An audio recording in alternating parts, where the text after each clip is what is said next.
5వ తారీఖు ఒక మైనర్ బాలిక 14 ఇయర్స్ అమ్మాయి మిస్ అవుతుంది. సో దాని బేసిస్ మీద మనకి వచ్చిన కంప్లైంట్ ప్రకారం మనం మిస్సింగ్ కేసు అనేది రిజిస్టర్ చేయడం జరిగింది. మిస్సింగ్ కేసు రిజిస్టర్ చేసి దర్యాప్తు చేస్తున్న సమయంలో 27వ తారీఖు మార్నింగ్ మనకి అమ్మాయి ఆత్మకూరు బస్ స్టాండ్ దగ్గర కనిపించడం జరుగుతుంది. ఆత్మకూరు బస్ స్టాండ్ దగ్గర ఆ అమ్మాయిని చూసిన మన పోలీస్ వారు విచారించగా ఆ అమ్మాయి చెప్పింది ఏంటి అని అంటే, ఆ అమ్మాయి ఇక్కడ సంతపేట లిమిట్స్లో ఒక ప్రైవేట్ స్కూల్లో కమ్ హాస్టల్లో ఉంటుంది. తన్ని ఒక వ్యక్తి, అతని పేరు నిరంజన్, 40 ఇయర్స్, అతని అమ్మాయిని డిసీవ్ చేస్తూ ఎప్పటికప్పుడు అంటే మాయమాటలు చెప్పి బయటికి తీసుకెళ్ళాడు అనమాట. బయటికి తీసుకెళ్ళి మన రైల్వే స్టేషన్ దగ్గర, నెల్లూరు సౌత్ రైల్వే స్టేషన్ దగ్గర ఆ అమ్మాయిని తాకరాని చోట తాకడం, ఇట్లా మిస్బిహేవ్ చేశాడు. మిస్బిహేవ్ చేస్తే అక్కడ చుట్టుపక్కల ఉన్న వాళ్ళ విషయాన్ని గమనించి అతన్ని బెదిరించడం జరిగింది. నీ వయసు ఎంత, ఏం చేస్తున్నావు నువ్వు అని బెదిరిస్తే ఆ అమ్మాయి ఇంకా వెంటనే అక్కడ నుంచి పరిగెత్తుకుంటూ భయపడి వచ్చేస్తున్న క్రమంలో ఇంకొక అతను పృథ్వీ అనే అతను 28 సంవత్సరాలు, అతను ఇదంతా గమనించి ఈ విషయాన్ని ఆసరాగా తీసుకొని ఆ అమ్మాయి దగ్గరికి వెళ్ళి బ్లాక్మెయిల్ చేసి భయపెట్టించి తన్ని వాళ్ళ ఇంటికి తీసుకొని వెళ్తాడు.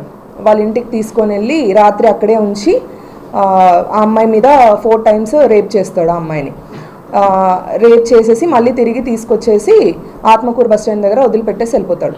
ఆత్మకూరు బస్ స్టాండ్ దగ్గర వదిలిపెట్టిన తర్వాత ఇంకా ఆ అమ్మాయిని మనము రెస్క్యూ చేయడం జరిగింది. సో ఇప్పుడు ఆ అమ్మాయి చెప్పిన దాని ప్రకారము ఈ పృథ్వీ అనే అతని మీద, అలాగే ఈ నిరంజన్ అనే అతని దాని మీద మిస్సింగ్ కేసుని మనము పోక్సో కేసుకి ఆల్టర్ చేయడం జరిగింది. దాని ప్రకారము ఇన్వెస్టిగేషన్ అనేది చేస్తూ ఉన్నాము.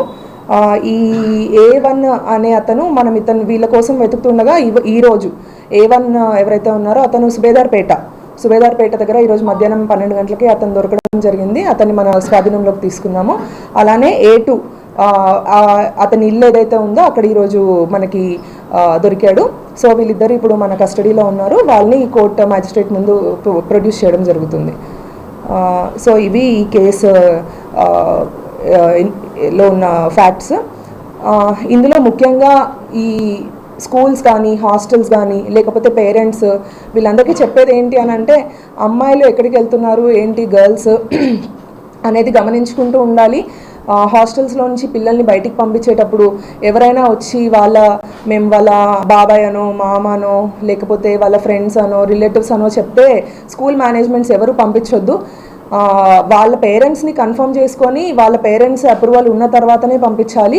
అలానే ఒక ప్రాపర్ రిజిస్టర్ అనేది మెయింటైన్ చేస్తూ ఉండాలి. అవుటింగ్ అది ఇచ్చినప్పుడు, బయటికి ఎక్కడికన్నా పంపించినప్పుడు ఇలాంటి బయట ఇలా మోసపూరిత మాటలు చెప్పి నమ్మించి అమ్మాయిల్ని ఇలా ట్రాప్ చేసేవాళ్ళు చాలామంది ఉన్నారు సొసైటీలో.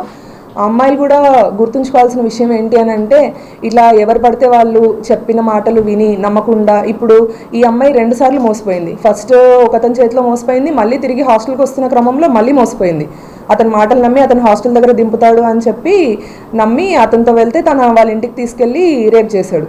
సో విషయంలో వీళ్ళని ముద్దాయిల్ని పట్టుకోవడంలో మా ఎస్పీ గారి ఇన్స్ట్రక్షన్స్ ప్రకారము సిఏ గారు, అలానే సిఏ దశరథ రామారావు గారు, మన ఎస్ఐ బాలకృష్ణ గారు, అలానే ఏఎస్ఐ గారు, హెడ్ కానిస్టేబుల్, పీసీలు వీళ్ళందరూ చాలా చాకచక్యంగా వ్యవహరించి వితిన్ 2 days వాళ్ళని పట్టుకోవడం జరిగింది, ముద్దాయిల్ని.